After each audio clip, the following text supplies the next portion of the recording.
Hi, my name is Megan Corrigan, and today I will be talking about the associations between yearling exercise and interruptions during race training in thoroughbred racehorses.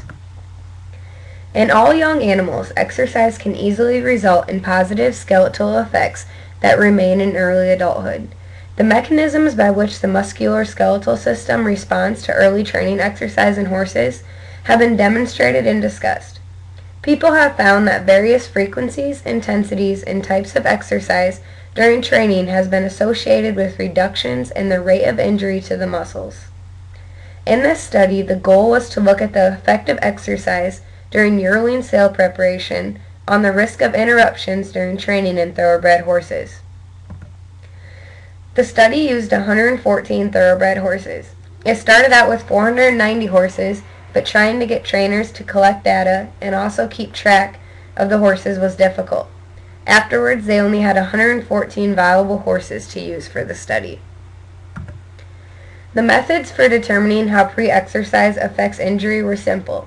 First, information regarding the daily exercise of yearlings during their sales preparation was obtained from a sample of stud farms. In the study, they found 26 viable stud farms that they received their information from. There were also a group of horses that were chosen that had no sales preparation and went straight to the track. The chosen yearlings were then followed until they entered into race training. The most difficult part of the study occurred right at this point. It was hard to keep track of where each yearling went and also if they even got picked up by a trainer. That is why the study ended with only 114 horses. The next step was having the trainers record daily training information until the end of the first racing season.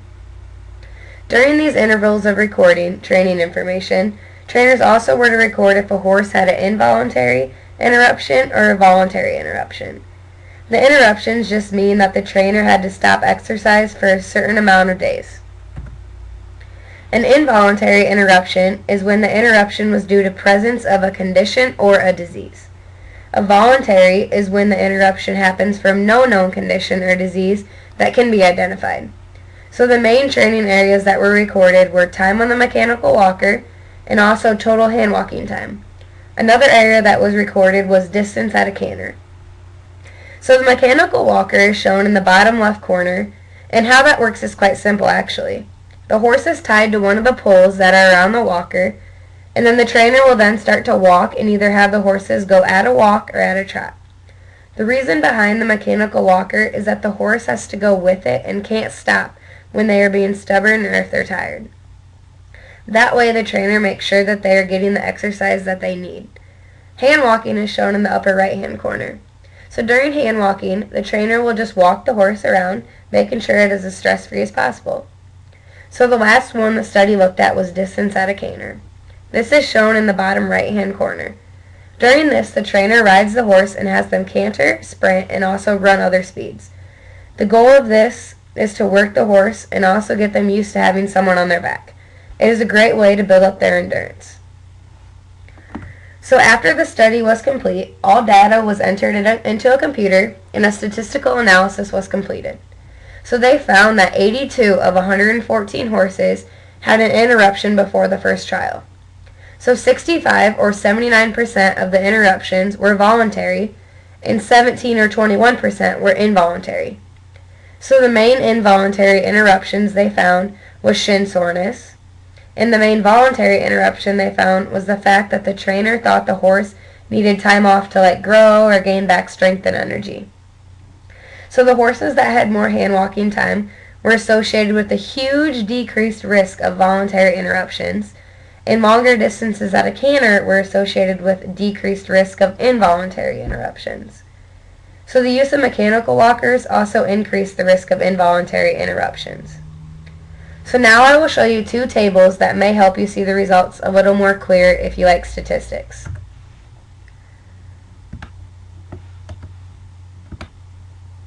So this first table is statistics for total duration on the mechanical walker, on hand walking, and also on distance at a canter.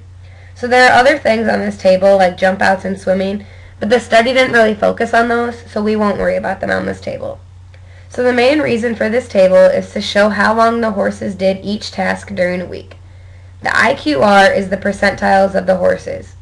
The IQR stands for interquartile range. So this is looking at the 25 percentile and the 75 percentile. For example, hand walking was 0 to 10. So that means that 25% of the horses did no hand walking and 75% of the horses did at least 10 hours a week. You can also look at the maximum on the far right and see that the maximum amount of hand walking that was done in a week was 24 hours. So now back to Table 2.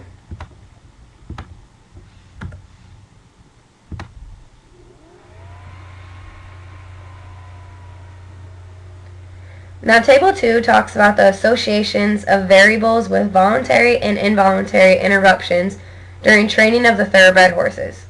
So this table we are mostly looking at the far right column called the LRS. So the LRS stands for likelihood ratio statistic. This statistic shows us how likely a voluntary or involuntary interruption will happen based on the activity performed. So as you can see under voluntary, hand walking is very small compared to the rest. That follows what I said earlier about how hand walking decreases voluntary interruption.